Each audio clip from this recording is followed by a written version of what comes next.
Alors, le gouvernement a mis encore à jour son barème de malus écologique 2021 et 2022. Donc, ils n'arrêtent pas de changer les trucs, hein, le gouvernement. Ça n'arrête pas. Un jour, on fait pas la taxe sur le poids. Il y a 3-4 jours après, finalement, on change d'avis, on va la mettre. Et 3-4 jours après, on change le barème malus. Donc, voyons ce qui a été modifié.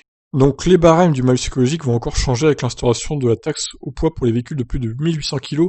À compter du 1er janvier 2020, le gouvernement a déposé un amendement au projet de loi des finances pour lisser la hausse du malus CO2 sur 3 années. Le texte explique si l'objectif d'un abaissement de 15 grammes de CO2 recommandé par la Convention citoyenne pour le climat est cohérent au regard des objectifs environnementaux. Sa mise en œuvre sur 2 ans, en complément de la composante masse, induirait une hausse de taxation trop brutale pour les véhicules concernés. Le barème publié fin septembre prévoyait pour l'an prochain un seuil de déclenchement de la taxe des 131 grammes de CO2 par kilomètre contre 138 en 2020. Le malus maxi s'appliquait, lui, pour les véhicules rejetant plus de 225 grammes par kilomètre contre 213 en 2020, avec un montant fixé à 40 000 euros du coup, le double actuellement. Entre cette grille plus sévère et le malus au poids, le gouvernement admet que cette hausse brutale ferait courir le risque de ne pas permettre aux constructeurs et aux ménages de s'adapter et d'être considérés comme trop punitifs. Faut-il y voir un quelconque lien avec le coup de gueule de la filière automobile passé ce 15 octobre 2020 ? Alors, l'amendement adopté prévoit de lisser sur 3 ans, donc 2021, 2022, 2023, les barèmes du malus écologique, en baissant le seuil d'entrée de 5 grammes par an, en augmentant le plafond du malus de 10 000 euros par an. En résumé, le seuil du barème 2021 débuterait finalement à 133 grammes par kilomètre contre 131 grammes par kilomètre dans les annonces fin septembre. Donc ça fait gagner 2 grammes en gros.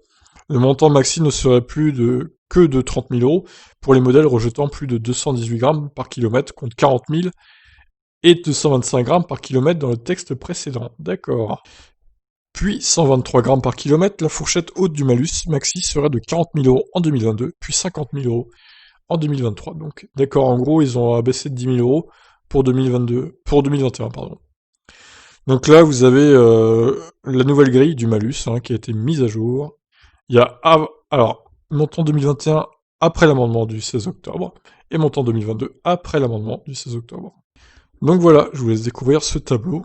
Bon, de toute façon, on est sur une chaîne de voitures électriques, donc je vous conseille évidemment d'acheter une voiture électrique et pas d'acheter une voiture thermique. Alors, pourquoi il y a marqué erreur, là? Ils se sont plantés, le gouvernement, ils ont mis 2 fois 13 109. Bizarre. Étonnant, étonnant. Donc, vous voyez, hop. Tiens, bah, ça s'arrête même pas à 30 000, au final, ça s'arrête à 29 070 euros. Et en 2022, ça s'arrêtera à même pas 40 000, ça s'arrêtera à 39 964 euros. Bon, assez étonnant.